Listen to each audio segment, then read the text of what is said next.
नमस्कार मित्रों, विहंगम दर्शनम पर आप सभी का स्वागत है। आज मैं प्रसिद्ध ऐतिहासिक कहानी रानी पद्मावती का जौहर लेकर यहाँ उपस्थित हूँ।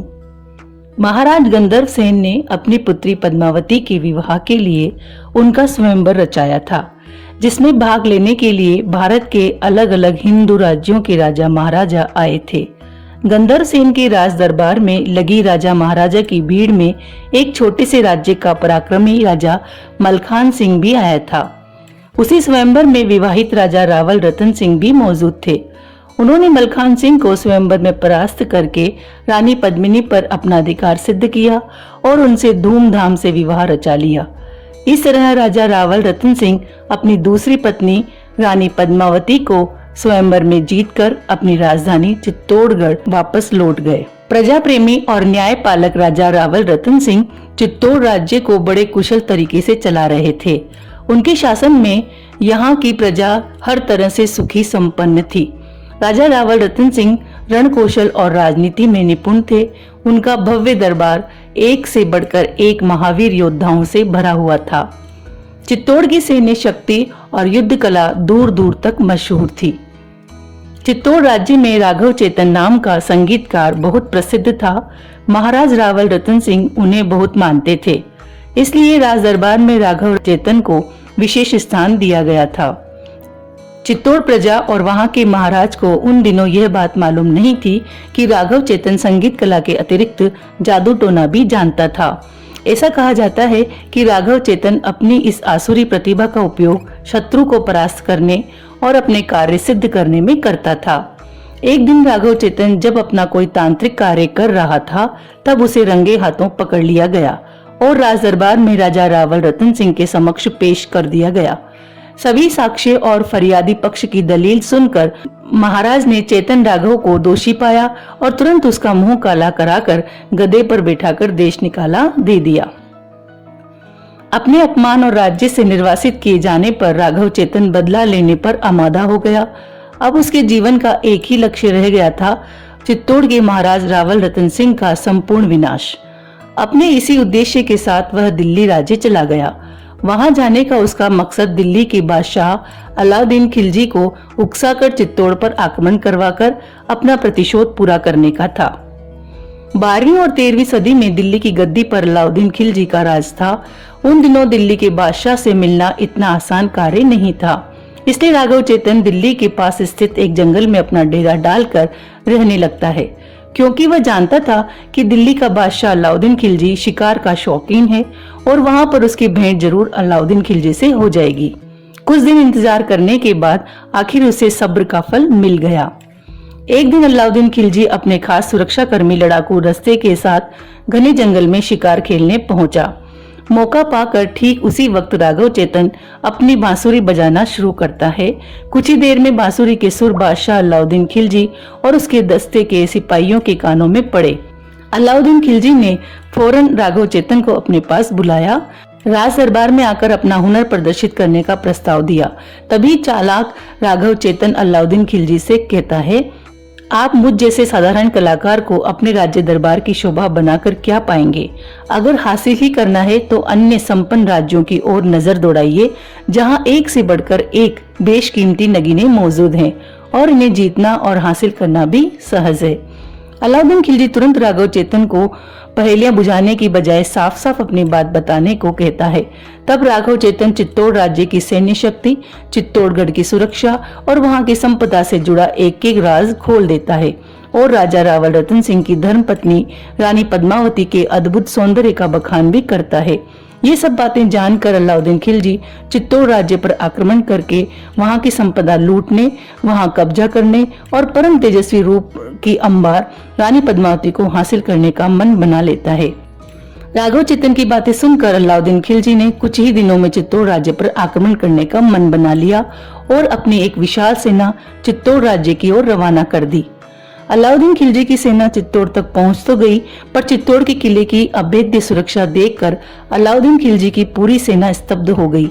उन्होंने वहीं किले के आसपास अपने पड़ाव डाल दिए और चित्तौड़ राज्य के किले की सुरक्षा भेदने का उपाय ढूंढने लगे। जब से राजा रावल रतन सिंह ने रूप सुंदरी रानी पद्मावती को स्वयंवर में जीता था, तभी से पद्मावती अपनी सुंदरता के लिए दूर दूर तक चर्चा का विषय बनी हुई थी। इस बात का फायदा उठाते हुए कपटी अलाउद्दीन खिलजी ने चित्तौड़ किले के अंदर राजा रावल रतन सिंह के पास एक संदेश भिजवाया कि वह रानी पद्मावती की सुंदरता का बखान सुनकर उनके दीदार के लिए दिल्ली से यहाँ तक आए हैं और अब एक बार रूप सुंदरी रानी पद्मावती को दूर से देखने का अवसर चाहते हैं। अलाउद्दीन खिलजी ने यहाँ तक कहा कि वह रानी पद्मावती को अपनी बहन समान मानते हैं और वह सिर्फ उसे दूर से एक नजर देखने की ही तमन्ना रखते हैं। अलाउद्दीन खिलजी की इस अजीब मांग को राजपूत मर्यादा के विरुद्ध बताकर राजा रावल रतन सिंह ने ठुकरा दिया, पर फिर भी अलाउद्दीन खिलजी ने रानी पद्मावती को बहन समान बताया था, इसलिए उस समय एक रास्ता निकाला गया। पर्दे के पीछे रानी पद्मावती सीढ़ियों के पास से गुजरेंगी और सामने एक विशालकाय शीशा रखा जाएगा जिसमें रानी पद्मावती का प्रतिबिंब अलाउद्दीन खिलजी देख सकते हैं।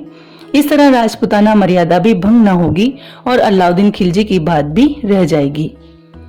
शर्त अनुसार चित्तौड़ के महाराज ने अलाउद्दीन खिलजी को आईने में रानी पद्मावती का प्रतिबिंब दिखला दिया और फिर अलाउद्दीन खिलजी को खिला पिलाकर पूरी मेहमान नवाजी के साथ चित्तौड़ किले के 7 दरवाजे पार कराकर उनकी सेना के पास छोड़ने खुद गए।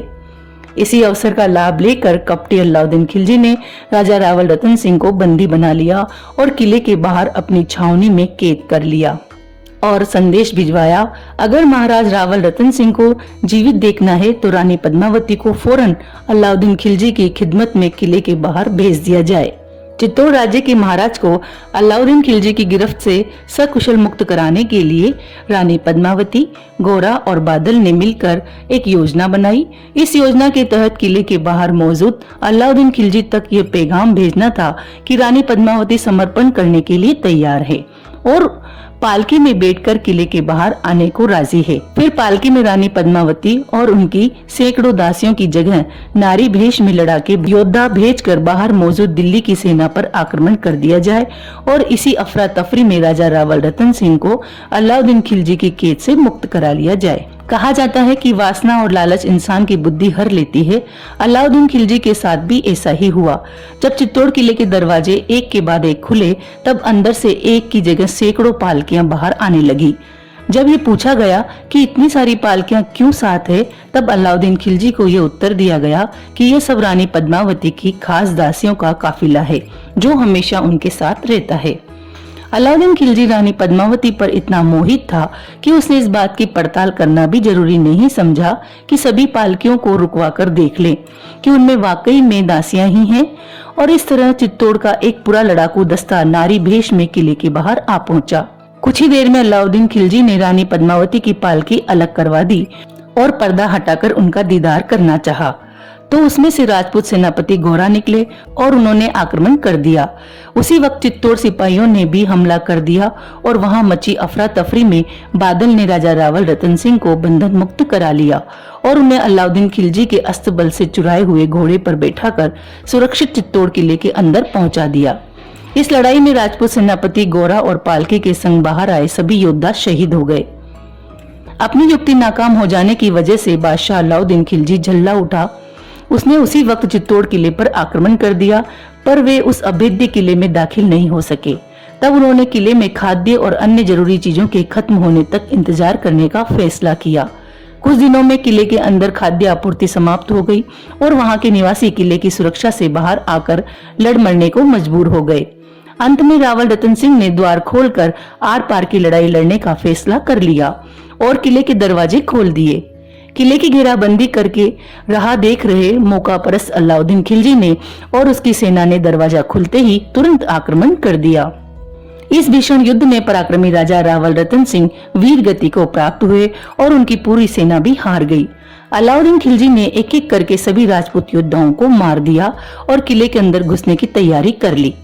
युद्ध में राजा रावल रतन सिंह के मारे जाने और चित्तौड़ सेना के समाप्त हो जाने की सूचना पाने के बाद रानी पद्मावती जान चुकी थी कि अब अलाउद्दीन खिलजी की सेना किले में दाखिल होते ही चित्तौड़ के आम नागरिक पुरुषों और बच्चों को मौत के घाट उतार देगी और औरतों को गुलाम बनाकर उन पर अत्याचार करेगी। इसलिए राजपूतना रीति अनुसार वहां की सभी महिलाओं ने जोहर करने का फैसला किया। जोहर की रीति निभाने के लिए नगर के बीच एक बड़ा सा अग्निकुंड बनाया गया और रानी पद्मावती और अन्य महिलाओं ने एक के बाद एक उस धधकती चिता में कूदकर अपने प्राणों की बलि दे दी। इतिहास में राजा रावल रतन सिंह, रानी पद्मावती, सेनापति गोरा और बादल का नाम सुनहरे अक्षरों में लिखा गया है और चित्तौड़ की सेना वहां के आम नागरिक भी सम्मान के साथ याद किए जाते हैं, जिन्होंने अपनी जन्मभूमि की रक्षा के खातिर अपने प्राणों का बलिदान दिया।